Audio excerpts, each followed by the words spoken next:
Welcome to No Man's an Island, a podcast powered by Men's Therapy Hub, a directory of male therapists for male clients. Today I'm joined by East London rapper Armour. His musical journey started when he was serving time in prison for GBH, but there's much more to the story than that, as we'll hopefully find out. Armour reached out to me because he wants to tell his story to a wider audience. I was curious at first, but after listening to his music, it made sense. He's part of a wave of artists mixing their craft with messages about mental health and trying to move away from a hyper-macho culture that can lead people down paths that don't end well. His work has already been picked up on by BBC One Extra and BBC Asian Network. As early as 2024, he released Don't Leave Me Hanging, which is a plea to reach out when you're struggling, and his latest LP, Excuse My Mess, includes the song Hood Anxiety, exposing the reality of a lifestyle that is often glamorized but doesn't turn out to be all that. Hey, Armour. Yes, man. How you doing, man? I'm all right, thank you. Yeah, thanks for coming on. First question we always ask, and I'm particularly interested in this for you, is how did you end up in this space? So for you, the question is, how did you end up from being in prison? And you can tell us how you ended up in prison if you want. I'm not necessarily interested in that, but I know that your musical journey started in prison. And then how did you end up starting making music about mental health? Oh, that's a good question, man. I feel like it's been two separate paths that have kind of like intertwined in terms of I've had a journey with music from when I was maybe 11 years old. Simultaneously, I was having like a journey with mental health from around the age of like 12 as well. Both of these have grown in their own way in terms of my relationship and path with making music, and also my relationship and path with my mental health. I'm diagnosed with like anxiety and depression, but I really believe that it kind of started around those times when I was around like 12 years old. And to be fair, so the music journey, I took it more seriously as a career when coming out of prison, and my journey with mental health has just kind of been ongoing. Like, I'm 32 now, and that was like 12 years old. So it's like for like 20 years I've been battling with issues with mental health. When my music path matured to a certain point and maturity and age and level, I feel like it just kind of collided around the point of like the end of 2022 up until the beginning of 2024. That like 2 years was like a really difficult time for me. So yeah, it just kind of happened naturally, to be fair, man. Yeah, okay. And so for you, the music was a way for you to express some of the difficulties that you'd been experiencing for many years before then. Yeah, definitely. Because I've been like battling with mental health problems for so many years, I've got to a point where through things like therapy and research and whatnot, I've like found the mechanisms that work for me. Because of that, it's making it much easier for me to deliver them via the message of music. Do you know what I mean? Your fans describe you as Newham's finest. So you grew up in East London. Yeah. What was it like growing up in East London, and what have the challenges been for you growing up in that part of the world as somebody who has been struggling with their mental health? It's more than just growing up in East London and Newham. I also think it's a combination of like the time that I'm growing up in as well, you know, like social media like blowing up, and like there's a lot of poverty in East London, and you know, like online comes a lot of comparing yourself to other people and like a lot of exposure to like lifestyles and things that just don't seem as they don't seem like what it is in real life, if you know what I mean. Like when you look at someone else's, for example, social media, it may appear or seem that someone else's situation or life or path looks better than yours. Do you know what I'm saying? And I feel like social media has exposed like a lot of people to that way of thinking. So I've not only grown up in East London in a place where it's like crazy multicultural, there's a lot of poverty, a lot of homelessness, a lot of crime, also coupled with, I think, people's mental health just being on a decline in general. So I feel like there's been a lot of factors contributing to the man I've become today, like environmental factors.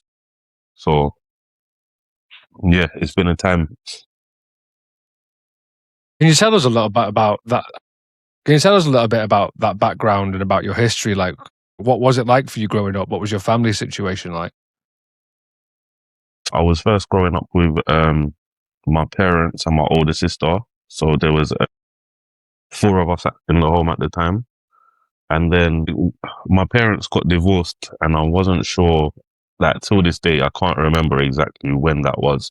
I might have been 13, 14, or 15 or 16, something like that. But there was like a lot of like violence in my home, like, domestic violence. There was a lot of arguments. And I just kind of like used to block it out and ignore it, Like that was kind of my like defense mechanism, let's say. So yeah. So I had like difficulties at home. I used to like not speak to people about it, not like mention it at school and things like that. But yeah, man, it was bad. Like my mum's like been in hospital. My mum's been seen by mental health people herself due to like, domestic violence. And yeah, man, it was a turbulent household for that period.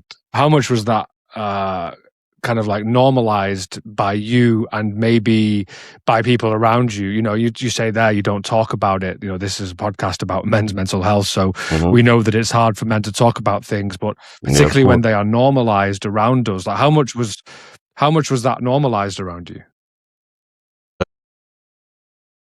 Like very normalized, like almost to a point where it became predictable, you know?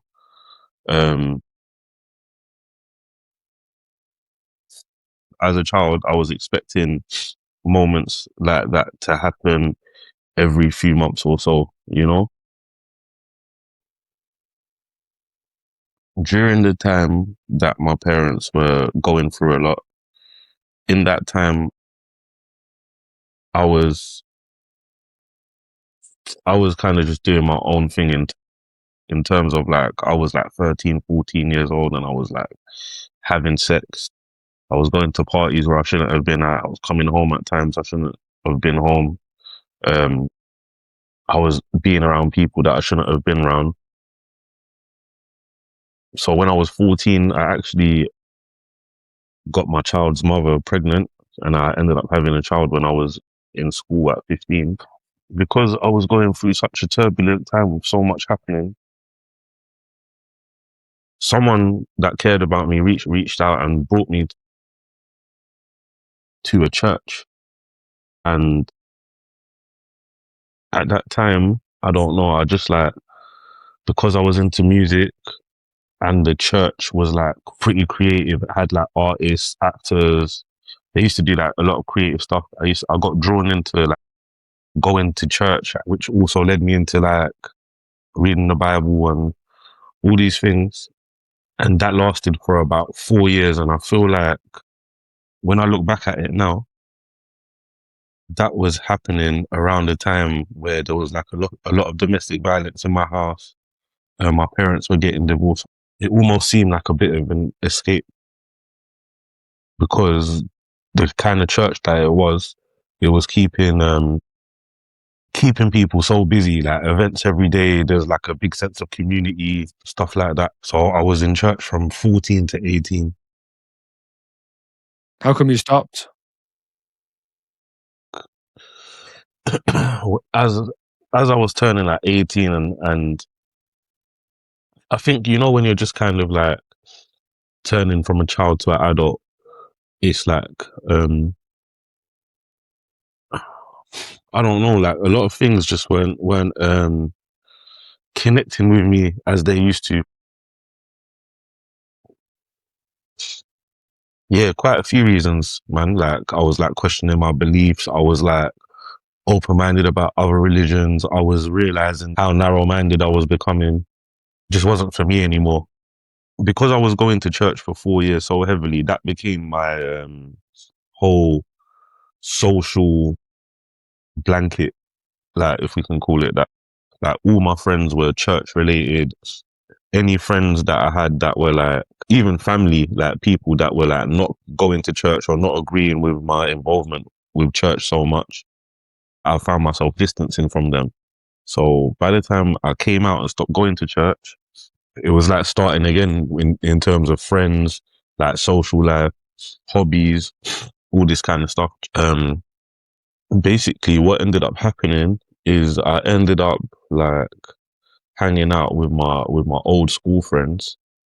And by this point, they were like local drug dealers, like, criminals, um, just living like a real, like street life. And, I feel like falling into that path, like put me in positions of, taking drugs myself, selling drugs myself. And I don't know, like this is kind of how like my adulthood kind of started and was progressing. And as time passed, like I started to have, a little bit more money in my pocket and disposable income and things like that. Prior to this, my parents were always arguing and going through a divorce, so I didn't really ask them for much. I just felt like they had their own issues going on. So I just like never had money at these times. So when I started like hanging around with people that are like on the street and making fast money, I just kind of got enticed by that lifestyle and the benefits of it, like having more disposable income, feeling a bit more confident because like I don't know, Jack the Lad kind of vibes, let's call it. And I feel like this is what kind of led me to go into prison, because as I was kind of like establishing myself as like my own person, like, I don't go to church. Like going to church was like my previous identity. So coming out of it, like it was like I was building a whole new identity for myself. Before we get onto the prison part, can we just explain, like, I think for people who haven't been exposed to what you call the street lifestyle, the fast money, you talked about how enticing it was when you're growing up in an area of deprivation and there aren't a lot of like good job opportunities, which some people take for granted. I think it can be quite easy to judge people for falling into drug dealing and violence, but how hard would it have been for you to say no to that when you looked around you and saw what was actually available to you?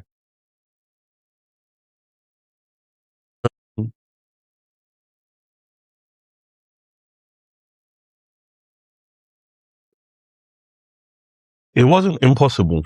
Like, I'm not gonna sit here and say that I had no other choice and things like that. It like felt like I was being accepted into their social circle again. So I never really viewed it from that perspective at the time. I just thought, okay, these are my friends from school. I'm like rekindling relationships with them. And the way I would say it started was from their smoking weed. And I've started smoking weed, so we're smoking weed together.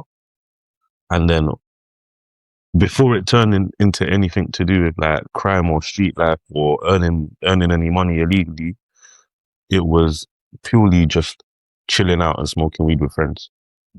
That's how it started. And I feel like the habit was building of smoking weed. And eventually it was like unsustainable because like it can be an expensive habit. So I feel like what kind of edged me towards it more than obviously there was like influences from the people around me because that's what they're doing. But I would say that they never really necessarily encouraged or told me to do it. For me, it was like I learnt that way because I wanted to like cover my addiction, you know, and then that kind of like spiraled into something bigger. So I feel like even though like there wasn't like a crazy pressure to get involved with street culture, I feel like it just kind of happened based on a series of decisions. That series of decisions definitely was available because of the environment and because of the fact it's more of a as a byproduct. But there are a series of smaller choices made by myself. Yeah. Do you look back and think there was a point where you could have pulled the plug and you could have got out, or was there not really an escape route available to you? While this was all happening, I was actually at the same time going to university, and I was going to university to study early years education. So I was training to be a primary school teacher.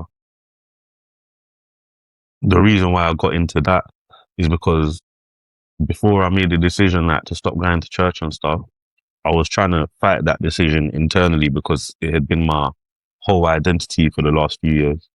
Like it's what I claimed that my principles were all based around, and so I ended up doing early years education, just kind of luck of the draw almost. Like it was between that and psychology. So um I guess yeah, there was potential, but at the same time, even though I was doing that and going to uni and stuff, at the same time I was doing things that were like counterproductive towards any career in teaching because I was getting arrested for possessing weed. I think I've been arrested on the supply of cannabis before as well. And this was all in the times where I was going to uni. So if I actually went for a teaching job, I would have to explain why my DBS or CRB at the time had so many cannabis convictions and driving convictions and, like, so yeah, like there was other avenues for me, but they just didn't make me feel as fulfilled as the street life did. There's a perception that I had at the time that just made me feel that oh, like being part of the streets and selling stuff and making my own money and being a bit more in control of my finances and lifestyle just made me feel a bit more fulfilled and more manly, let's say, rather than like when I was doing the teaching degree, I was the only man in my class. And like growing up, like in the time that my parents and that were having problems and getting divorced, there was a lot of times where my dad like wasn't around and stuff. So I feel like my male figures that I was respecting and looking up to were all people from the street, and I didn't really have other Yeah. men that I could look up to even make me consider that another path is worth following, if that makes sense. I feel like as men, we take advice from men who we respect and like I would say that we want to be like in terms of certain characteristics and traits and elements. And I feel like we're more inclined to take advice from people like that. I don't know if you would agree, but that's how like I feel I was.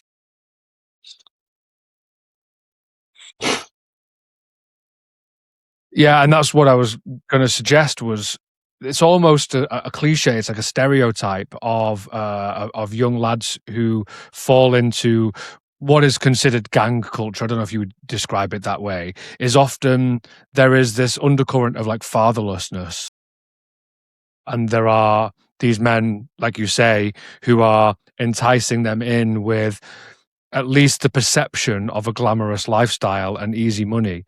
And you talk there about how that fed into you this idea of manhood and manliness. Yeah. So again, like, it feels like it's a trap, but it feels like a trap that's very hard to avoid given the backstory and the context of your life. And I guess was that also true for the lads that you were hanging out with? Yeah, I would say so. I feel like pretty much all of us had either absent or distracted or oblivious fathers who never really knew or took much. I want to say interest, but it's more than interest. It's actually like taking active part, in the raising of their sons. What influence do you think that had on you in particular? I used to like, and I could recognize it at the time as well because I remember actually saying it to myself out loud that the men that were in my life at that time were like father figures, like that's where I would learn how to like kind of integrate, because you know what, there's another layer to this. Yeah, I haven't been diagnosed, so feel free to throw it out in court, but like I'm like 99% sure that that I'm autistic, right? And this has been like something that I've been dealing with my whole life when I look back. And it's like growing up, secondary school, college, going to church, I've definitely struggled a lot with social situations, not reading the room correctly, saying the wrong thing, saying things too bluntly that upset people and offend people unintentionally. It was around the time where I left church and ended up on like, in the street there, where I kind of recognized these things about myself, like the situations I've got in, the fallouts with people that I've had. It was like I was looking up to the men around me to also, like, I was learning from them even in terms of like just socializing and like social cues. And yeah, so I feel like I've had a lot of influence, like throughout my whole life. I've been dealing with mental health, music, like struggles with like autistic traits. I would say autism, but let's say autistic traits because I'm not diagnosed, whatever. Yeah. Um, but a lot of this has been like in my 32 years of life. A lot of it has been like self-learning, and a lot of the learning I would say has happened in like the past decade. And prior to the last decade, it was like, not being aware, man. Like, yeah, I was like very not aware of my unawareness, you know? Yeah, you don't know what you don't know. So I was definitely like learning many skills from the guys around me. So not just to do with crime and making money, but also mentality, how to treat people, what does it mean to be like a good friend and things like that. Yeah.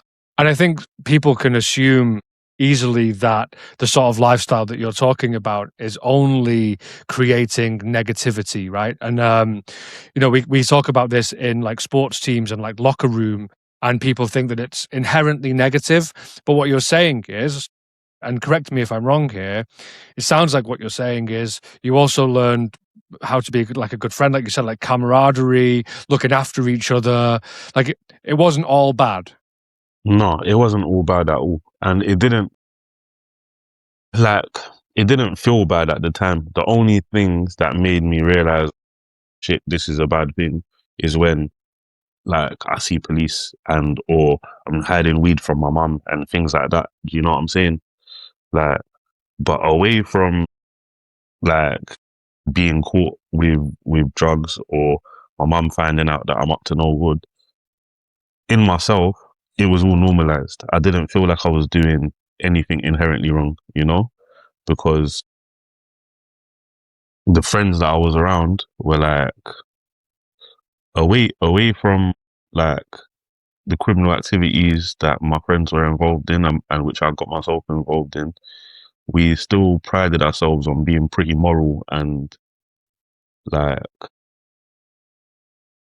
trying to be like level-headed people, and like yeah. So yeah, it wasn't all bad. I definitely think there was like a lot of positive experiences that I got from experiencing the street culture. But I'm not saying that to say that street culture is great and it's going to be great for everyone. I think it's just because of the combination of factors that I had experienced that I was able to like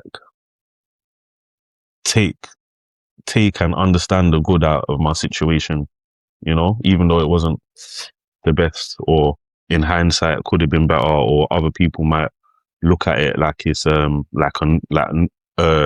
not a noble path, or you know what I'm saying. You've come out of the church and you've rediscovered your friends and you've got into some stuff that you describe in great detail there. And then you end up going inside.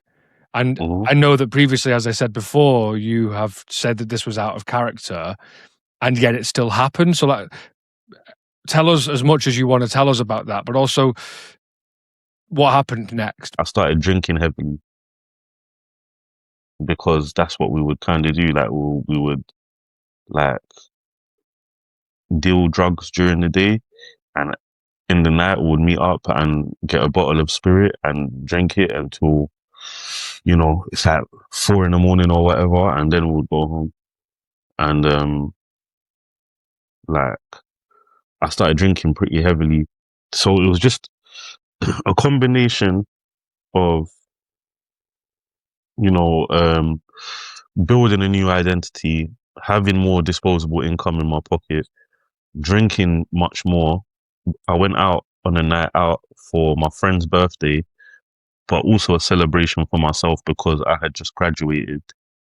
Um, and yeah, I ended up in like a altercation at the club, which led to me being in prison for GBH.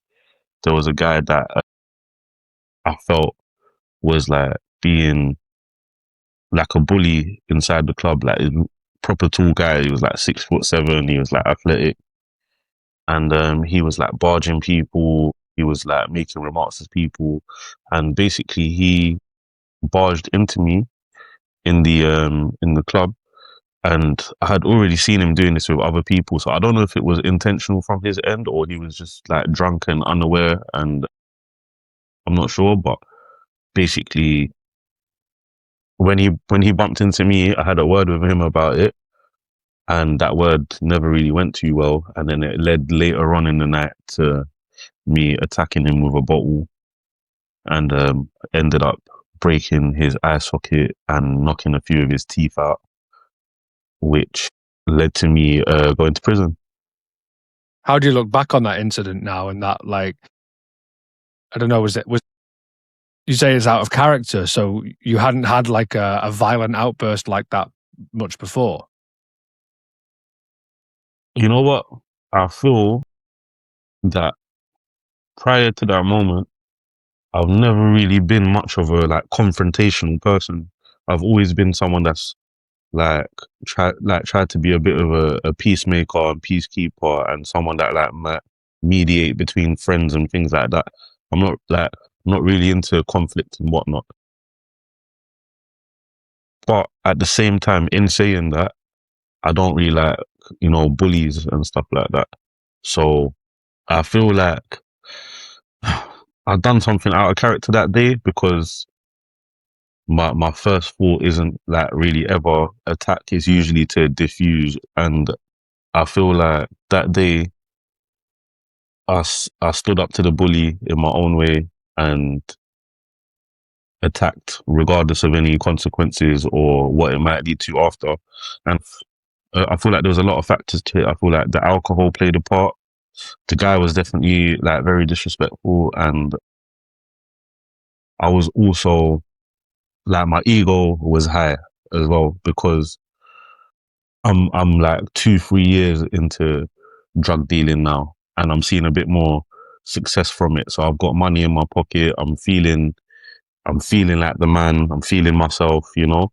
So I feel like all of these things coupled together and mixed with alcohol made me react in a way that I wouldn't usually. So, but when I look back at it now, thankfully, and it's taken like a lot of work to get here, but because I'm like right now pretty content with who I am and where I am and like the journey that I've had, that when I look back now, I just kind of see things, even things that other people might see as like negative or undesirable or a disadvantage, let's say. Like, for me, I feel like every experience I went through was necessary. It's helped me grow and learn and deal with issues that might arise later on in life. And people might think I've had like negative experiences. Like, for example, going to prison is like a big one. But the way all of these negative situations have had a positive impact in my life, I just feel like they were supposed to happen, if that makes sense. Yeah, and it's a positive way of looking at things, because actually it was only by being in prison that you discovered music. I knew I've had a talent for music from being 11 or 12 years old. Okay. That's when it started. I went to prison at 23, and that's when I decided, like, fuck it, I'm gonna try and make a career out of this. Because when I was like talented at it, even when I was younger, it was just a passion thing. There was like no one like tangible who I knew of that made a successful career out of music.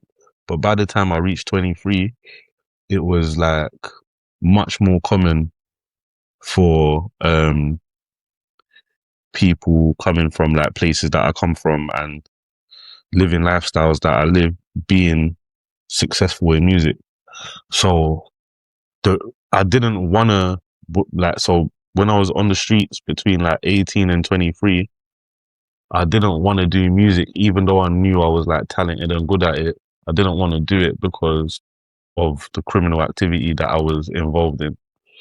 And I feel like when I went to prison, it made me kind of like be like, fuck it. Like, this is something that I really enjoy, really passionate about, something I've been good at since I was 11 years old. And yeah, this is what I want to pursue as a career.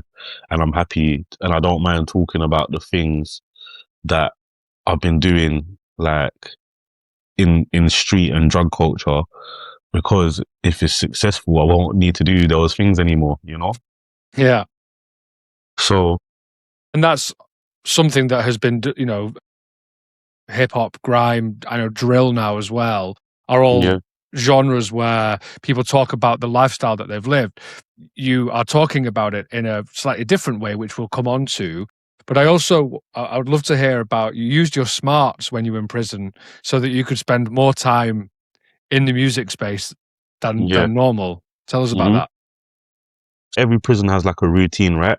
And it's like kind of in conjunction with like normal people's working hours, in terms of like 8 a.m. wake up. So, and your day working day finishing around 5 or 6, and then, you know, between like 6 and 10, you have your food and watch your telly, and that's the kind of structure that there is in prison. But the way that they do it is that in between the hours of like 9 and 3, they expect you to either be working or learning. So, and that's how they reward you with that, by they incentivize that by you know, giving you extra money every week. They basically pay you to go work in the prison, like doing a job, like, and that could be like a cleaner or various things, you know, that they got various jobs, and they also have an education department. So in the education department of one of the prisons I was in, there was a music technology class. In the music technology class, you could learn how to basically make beats and make music, and there was a microphone and a booth, and you could essentially like literally record your own songs, record your own music, and they're teaching you how to do it. Basically, that was only, I believe, like a 12-week course or something, and then you get a certificate, and then you have to move from the class, basically. So once you get your certificate from the class, like the prison has funded your learning and you getting that qualification, and then you basically have to move on to something else. So I got so comfortable in this music class that I never wanted to leave. So what I done is I got myself a job as the cleaner in the education building. Literally, I would like Nice. go there like 9 o'clock or whatever, do everything I need to do in like the first hour, and then I've got like from 10 till 12 in the music class. Same thing when it comes to the afternoon, like the first hour, I get everything done, and then just go sit in the music class. And I had a good relationship with the teachers and whatnot. And then like I turned it up a notch because I done a course for peer mentoring where you can be like an assistant. You as the prisoner can be like an assistant in whatever education class, helping your peers out, you know, like. So I done the peer mentoring course, and once I got that qualification, I was able to then be the peer mentor in the music class. So once I had that, I was set. I was in the music class all the time. When did you first start to really discover your sound, or the sort of music that you wanted to create and put out, that you would become, like, when did you become Armour, basically? Because of the time I was growing up in. So when I was in year 7 in school, this is 2005. So this is like the emergence of like grime and UK rap. Yeah, quite young. Like, I discovered my talent and sound, and it was like very much inspired by the current music at the time in the rap space, the grime space, like, you know, urban music culture kind of space. So then prison basically gave you an opportunity to actually put that into action without the distraction of the street lifestyle that you'd been drawn into. Yeah, exactly. Exactly. There's a question, if anybody's watching this rather than just listening to it, there's a kind of elephant in the room here, which is you wear a mask. So you've got a black hood, I can see your eyes, and you've got a white pattern around your mouth. Yeah. Why the hood? Why the anonymity? What is it about your life or your choices that have led you down that decision? So it started in prison. So I was trying to get my music out there online, and basically in the rap culture, people are really drawn to people that rap that come from prison, and people that are rapping in prison. I don't know. I feel like for the audience, it feels more real and more authentic. So basically, I was like making videos, rapping, and putting them online. But like in prison, there's already like high profile people that are well known online, or they're like small celebrities or whatnot. And basically, if the prison finds out that you're uploading to social media, they can give you extra time. They can like, they'll come into your cell with like 20 of them and search everywhere and find your phone, which can also give you extra time. So that's the reason for the anonymous side, because I was making videos in prison and I wanted people to know my voice and sound, but not my face, because I didn't want to get extra time. I didn't want to draw any attention to myself in prison when it came to like the officers and the govs and whatnot. So that's the reason for the mask. My mate made me a mask in prison out of a t-shirt and some thread, which was like very similar to this one. Like literally like holes for the eyes, holes for the mouth, some white stitching around the mouth. Yeah, that's why I'm wearing this one, to kind of continue the brand that I started building while I was in prison. Because when I was in prison and dropping like freestyles, and people would see me like in different cells with different prisoners behind me and whatnot, it started getting traction online, like on like rap blog pages and people that, and like, you know, like rap DJs and producers and labels and managers were all contacting me via social media because my freestyles were getting traction in that space. So because they were getting traction and like an audience was building slowly, I just felt that I needed to maintain the image and the brand. But that's why I'm still wearing the mask today. Does it also give you a sense of anonymity out in the world a little bit? Definitely, because when I go out on a normal day, like, you know, I used to have a lot of anxiety around going outside and like being accessible to people, because coming from, you know, street life and drug dealing culture and whatnot, I always felt that someone's watching me or trying to rob me or trying to harm me or stuff like that. So I used to really like be anxious about being outside and not being in a car or being in foot or being in a public place. Or do you get what I'm saying? I used to avoid these kind of scenarios.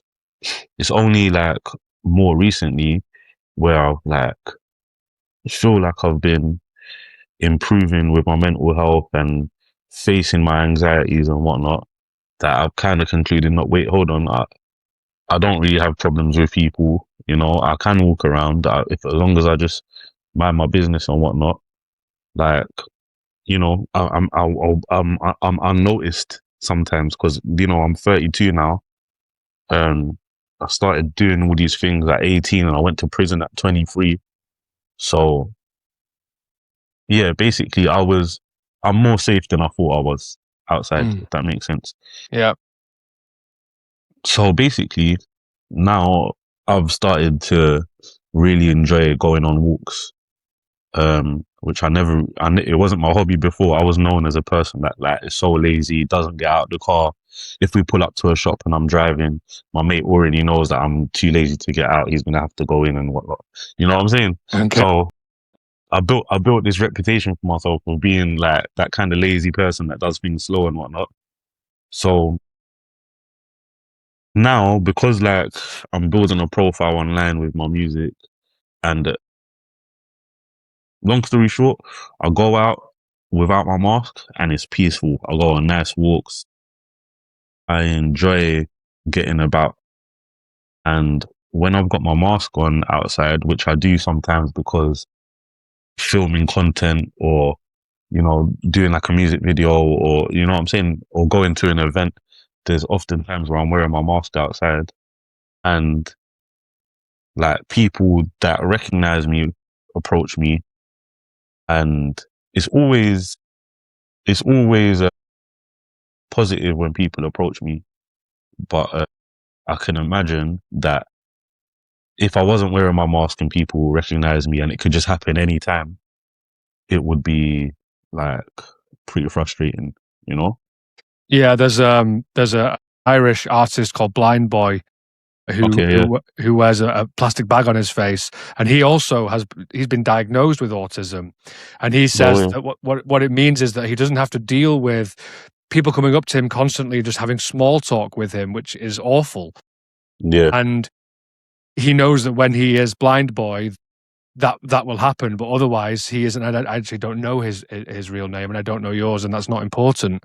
So it makes sense to me that it gives you a level of freedom. So Really cool that you do that. Of course, this is a mental health podcast. I want to play. I mean, the first song of yours that I listened to was "Don't Leave Me Hanging," and on the cover of the track there is a noose, right? So, with your permission, I just want to play a little bit of the track now for listeners. Yeah, please do, man. The lyric there: "You feel you've got nothing to live for, and you can't find your purpose. You know how to make us smile and laugh, but I'm seeing what's behind the surface." That's powerful, and a lot of that song was also about, like, drug taking and using substances to mask, like, how much was that a big part of your own journey and the people around you, and where was the inspiration for that song? So that song was like, for me, a very, very special song that I've put out. I feel like I'm speaking with a voice that's much bigger than mine, and hopefully, like, can speak to people that my normal voice wouldn't reach, if you know what I'm saying. um, I genuinely feel like that song. I can't lie. I've said this to a few people, and I might sound so crazy when I say it, but this is genuinely how I feel. Um, Basically, that song, I feel like I didn't write it, I just delivered it. I feel like it was delivered to me, and I passed it on to you guys, because literally every line I didn't have to think much about. I was so decisive about. It's like it just kind of came out of me, man. Like, literally, like, usually when I'm writing lyrics, I'm overthinking a lot. I'm trying to, like, get rhyming patterns right. I'm trying to do clever things. With this, it literally just flowed out like it was a tap. And basically, the inspiration behind it is, before I made it, I knew I was going to make a song with that theme and topic of, like, like, encouraging someone to hang in there in dark times. And it's inspired by a number of people that are, like, close to me in my life, like close friends that I'm just, worried about. Let's say, like, you should need to check on your friends and whatnot. It was in a time where I felt like I was neglecting a lot of friends that are going through hard times and that are, like, dealing with suicidal thoughts and, the feelings of hopelessness and whatnot. So yeah, I've got, like, a handful of friends that I had in mind when creating that song. But yeah, man, I'm glad you like it, because I've always wanted to make music that kind of move people, and music that's, like, powerful and that can change lives and inspire people, and, maybe change their perspective, or just, like, have an impact on someone's life with my music.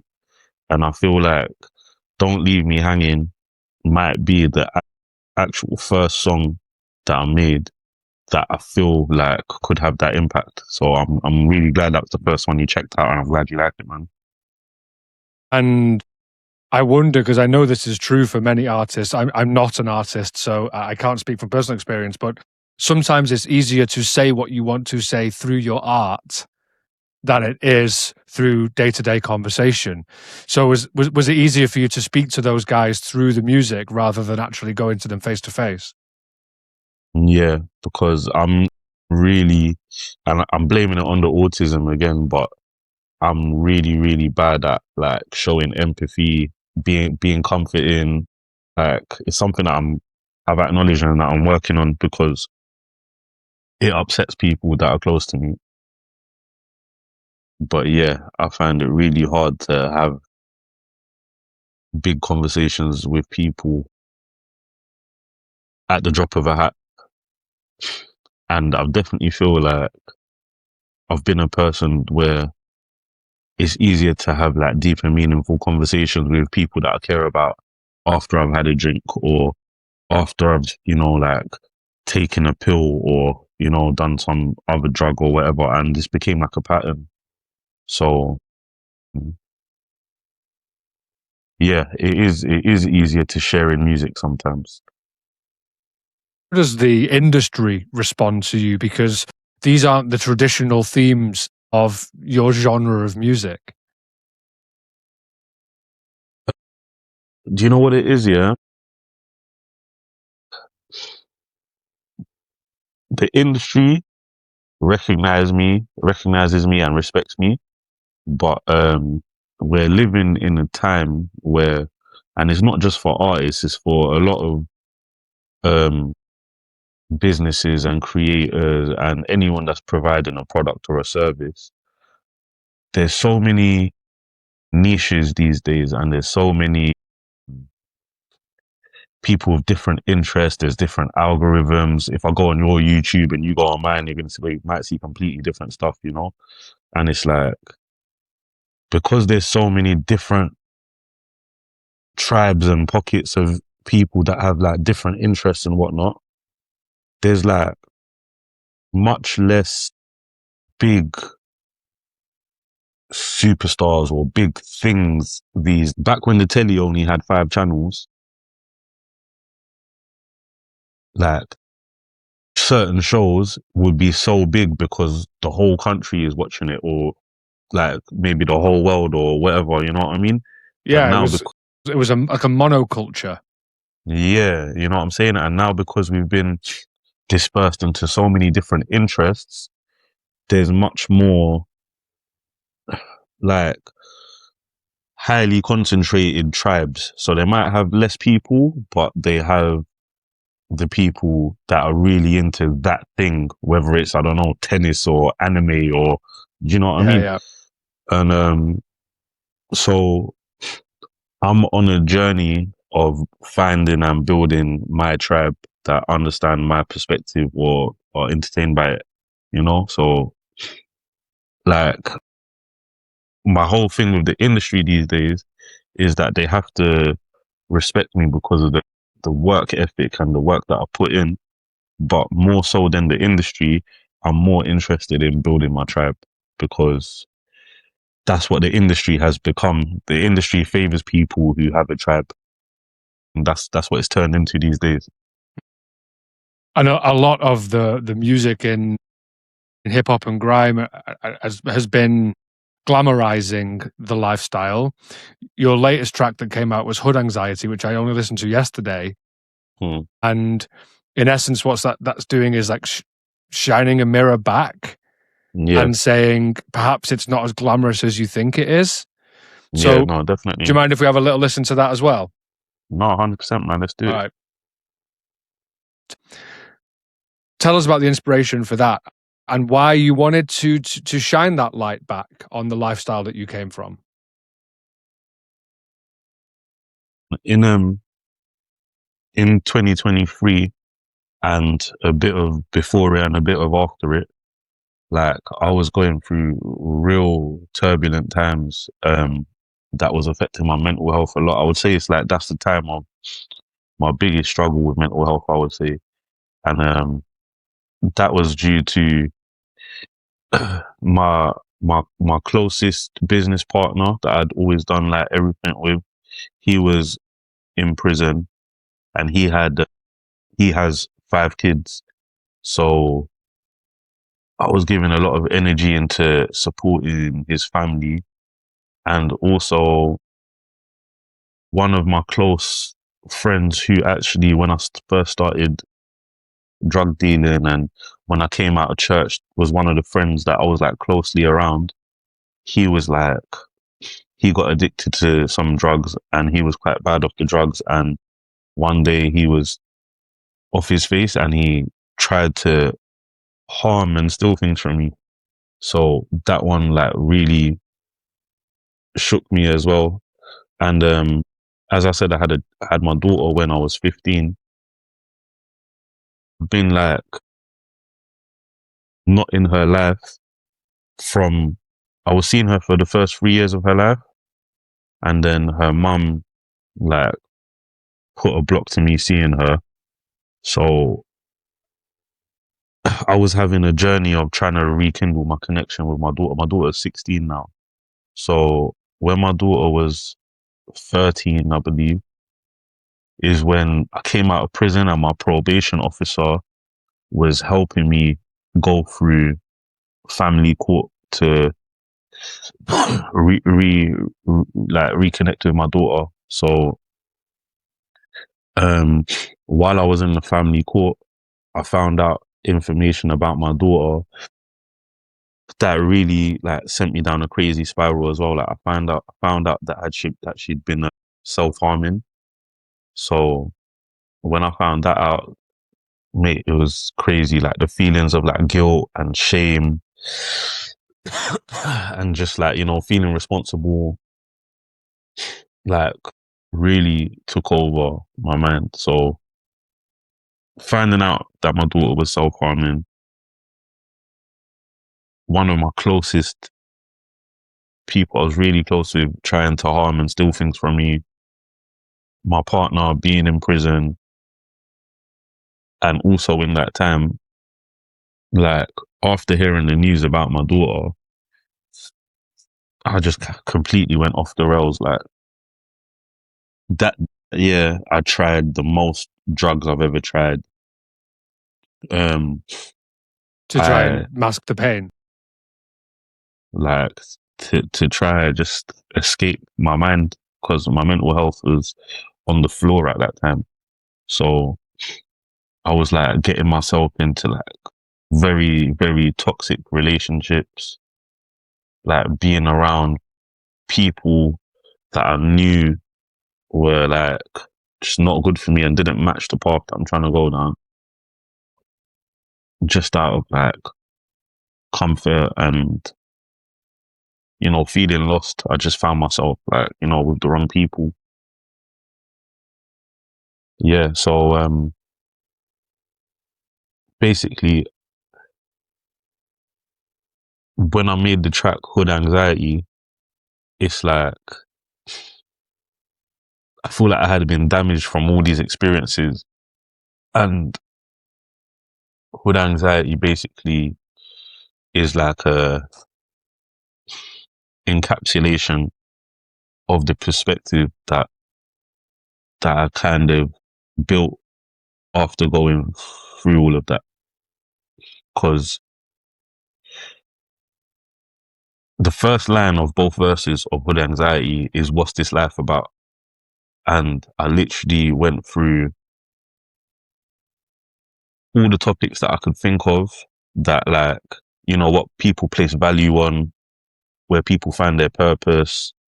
Because one thing I've noticed is that obviously we're all here living this life on this earth, but we all find our purpose in different things, and some don't find their purpose. You know what I'm saying? But we're all drawn to different paths, and Hood Anxiety is just kind of me describing and explaining my perspective of that. Because for me, it felt like after going through all that, I felt so numb. I felt like I didn't know how to feel and how to think. It's like my mental health was coming from such a low place that I felt like I needed to rebuild myself back up with all the information that I've learned along the way, and all the experiences that I'd gone through, like what I'm taking away from them to kind of get on the other side of it and come out like still have some fight in you after going through so much tough stuff. Mm. And I feel like, yeah, that's what Hood Anxiety is. It's like my expression of my thoughts of rebuilding myself back up, even considering everything that I'd been through and everything that I feel like I know. How have you done that? How have you taken yourself away from that life and from the excessive drug taking and from the violence? And you mentioned earlier on that you'd been to therapy. Like, tell us a little bit about that, and like, what did you discover about yourself, and what is your hope for yourself moving forward? So I would say like my last few years has been like a major self-awareness journey. And And I feel like obviously, I guess everyone's journey is different, but for me, I feel that when it comes to self-awareness, it never stops, because you're always constantly changing and learning new things and adopting new perspectives and going through new experiences and whatnot.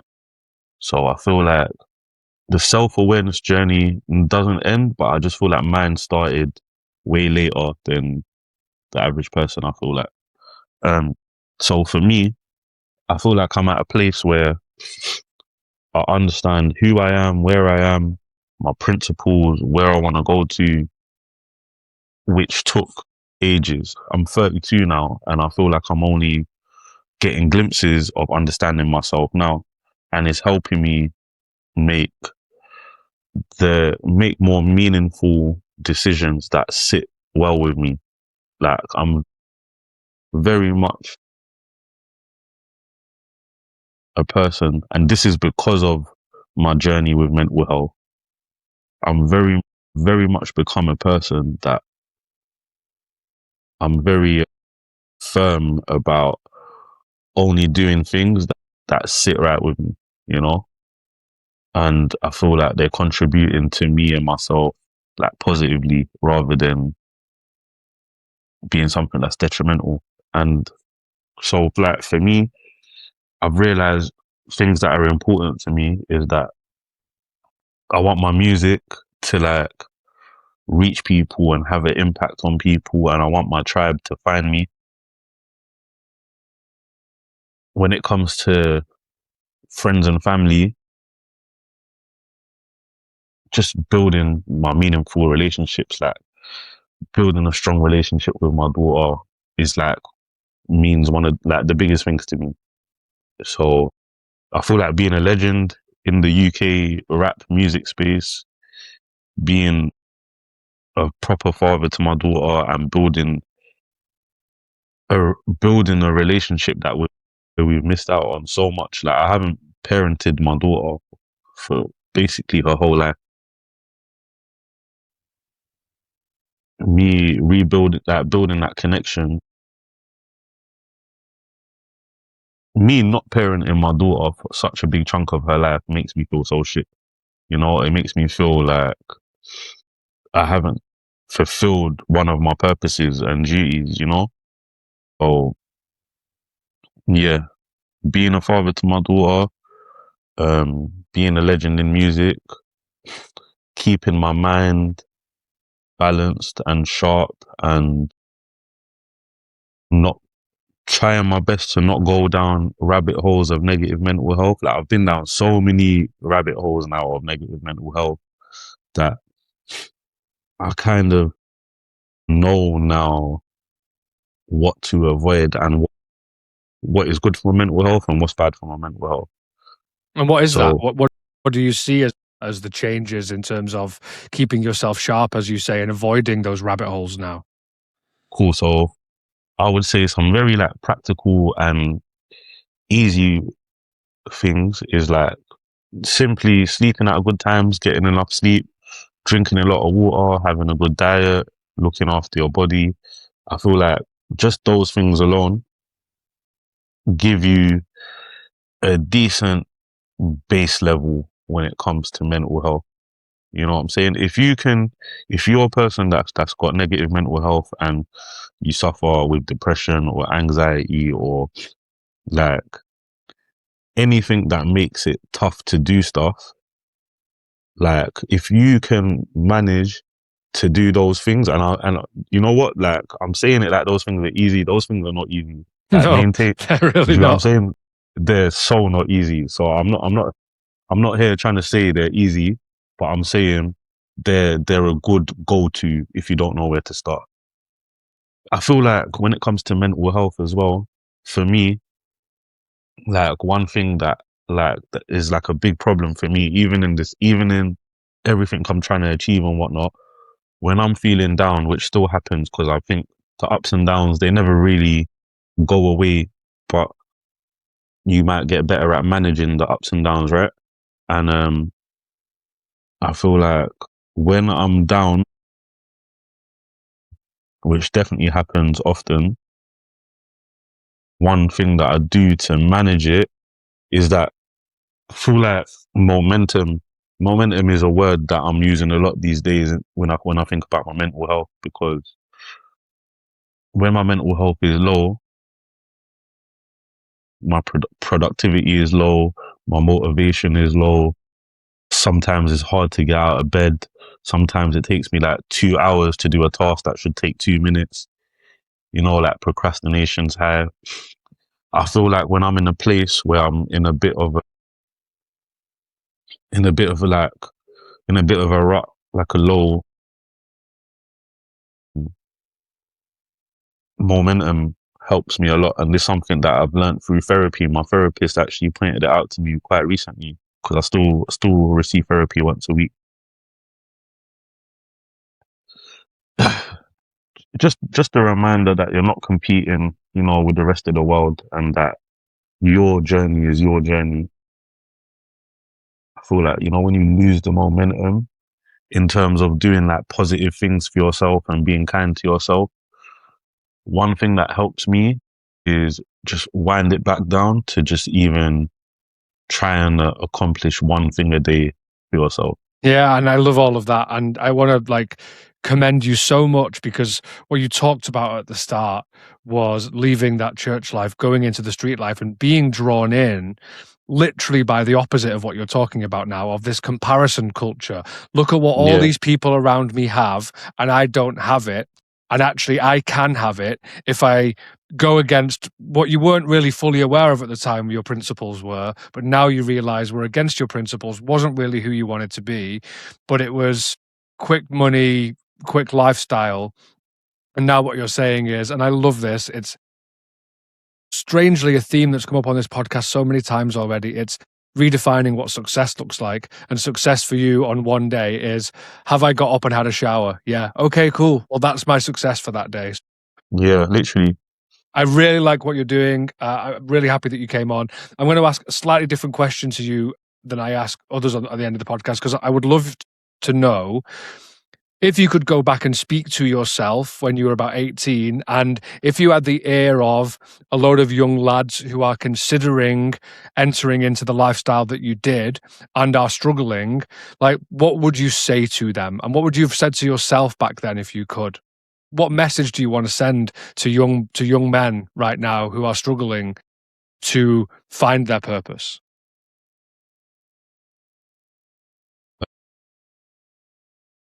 One thing that springs to mind right now and feels like the right one is I think it's important to, basically, life is what you make it, right? So I feel like it's important to craft your life. First, regularly check in with yourself, even if it's like once a week, once a month, once a day, as often as you can. Check in with yourself and ask yourself questions and get to know yourself. Think about what your values are, what you think is right and wrong, stuff that might differ to other people, things that make you uniquely you. Yeah. And then hopefully that might give you an idea, maybe if it's not exactly, but a rough idea of where you want to go and what kind of person you want to be. And once you've done that, I would say, based on that, surround yourself with peers that are like-minded with you and I want to get to a similar place, or be, have similar values, or, what I'm saying, you guys are both on a journey of trying to get somewhere and you guys understand each other.